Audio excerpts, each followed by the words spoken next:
Assalamualaikum warahmatullahi wabarakatuh. Salam sejahtera untuk kita semua. Baiklah, pada pertemuan keempat mata kuliah Sistem Informasi Akuntansi, kita membahas tentang modeling. Nah, modeling yang kita gunakan di sini ada UML dan IRD. Untuk UML, pembahasan ada dua topik, yaitu use case dan activity diagram.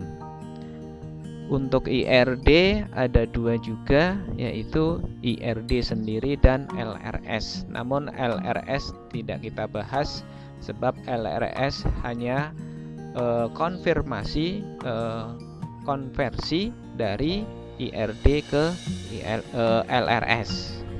Baik, untuk mempersingkat waktu, kita akan pelajari tentang use case diagram.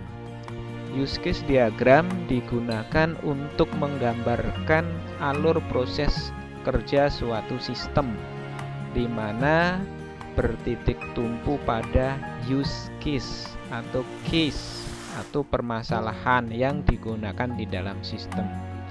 Sebelum memasuki contoh permasalahan dalam use case, maka kita pelajari terlebih dahulu tentang simbol dari use case. Simbolnya sebagai berikut. Ini adalah beberapa simbol yang sederhana dari sebuah use case. Pertama, di sini ada gambar orang, ya. Gambar orang ini namanya aktor atau aktor. Di sini adalah yang men-trigger terjadinya sistem itu bekerja. Kemudian ada elip. Elip menggambarkan use case atau permasalahan, ya. Kemudian ada garis. Ini namanya interaksi, di mana garis ini nanti akan menghubungkan antara aktor dengan use case dengan use case, dan seterusnya. Kemudian ada include, yaitu garis putus-putus. Include pengertiannya secara mudah adalah sebuah case atau atribut yang dipergunakan untuk proses use case yang lain, di mana use case yang lain tersebut tidak akan terlaksana tanpa include atribut atau case tersebut. Sedangkan extend dengan lambang yang sama, hanya label yang berbeda, ya. Extend menggambarkan bahwa sebuah case itu mempunyai case yang lain, di mana case yang lain itu sifatnya opsional. Perlu dipahami bahwa extend adalah perluasan atau pengembangan. Sebagai contoh, apabila seseorang memiliki rekening bank, maka biasanya dari bank tersebut akan ditawari produk tambahan. Produk tambahan itu bisa berupa pinjaman, kartu kredit, dan lain-lain. Nah, pinjaman dan kartu kredit itu yang kita sebut sebagai extend. Baik, slide berikut adalah gambaran dari permasalahan yang kita bahas tentang use case. Nah, use case yang kita bahas ini adalah ceritanya seseorang mengambil uang dari sebuah ATM, ya. Ambil uang dari ATM. Di sini ada dua buah aktor. Pertama, aktor operator sistem pada ATM, kemudian customer, dan satu lagi adalah aktor bank.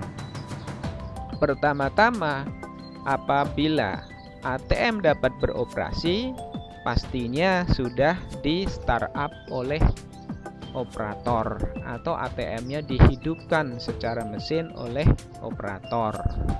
Baru customer itu dapat melakukan pengambilan uang melalui ATM. Perhatikan customer. Aktor customer memasukkan kartu ATM ke dalam mesin. Kemudian si customer akan memasukkan PIN, ya, memasukkan PIN atau password ke mesin ATM. Nah, PIN atau password tadi adalah include. Contoh include apabila orang itu ingin mengambil uang, sebab dia harus masuk ke dalam sistem mesin ATM, yaitu dengan memasukkan PIN dari kartu yang dia miliki. Nah, setelah si customer berhasil masuk ke dalam sistem ATM, maka ATM akan membentuk session. Session ini adalah data yang berisi tentang customer dan sifatnya hanya sementara. Sehingga session ini akan menjadi validasi bahwa si customer ini bisa melakukan operasi apa saja di dalam sistem ATM. Nah, di sini juga ada extend, di mana extend yang digambarkan adalah invalid PIN. Apabila si customer memasukkan PIN dan salah, maka akan keluar pesan invalid PIN. Dan pesan ini tidak harus ada, bisa ada, bisa tidak. Makanya disebut extend karena sifatnya opsional. Nah, setelah si customer masuk ke dalam sistem ATM, maka akan melakukan transaksi. Transaksi yang ada antara lain withdrawal, deposit, transfer, dan inquiry. Nah, dari transaksi yang tergambar di sini, ini yang disebut dengan generalisasi. Dari generalisasi nanti ada yang disebut spesialisasi, yaitu fungsi yang lebih khusus.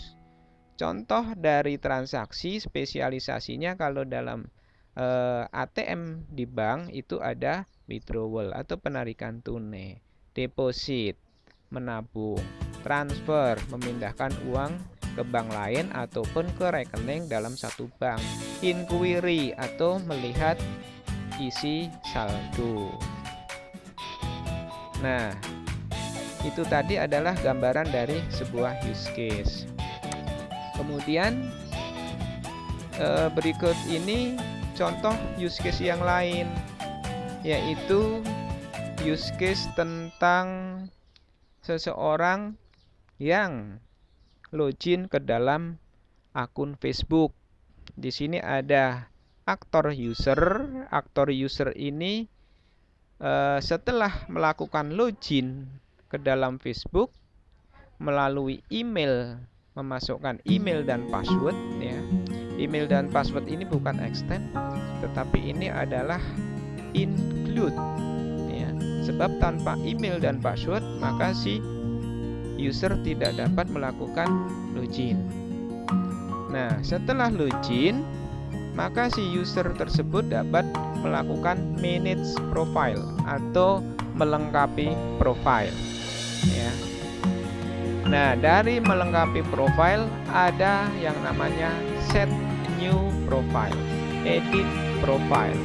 Set new profile ini yang disebut dengan spesialisasi, edit profile juga spesialisasi. Kemudian untuk use case manage status ada input new status dan hapus status. Manage status disebut generalisasi dan input status new status ini disebut dengan spesialisasi. Nah, seorang user dapat melakukan manage status, maka syaratnya dia harus melakukan login terlebih dahulu.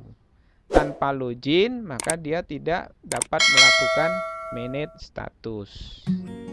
Kemudian, untuk menangani message atau mengirim pesan, si user juga harus melakukan login, ya.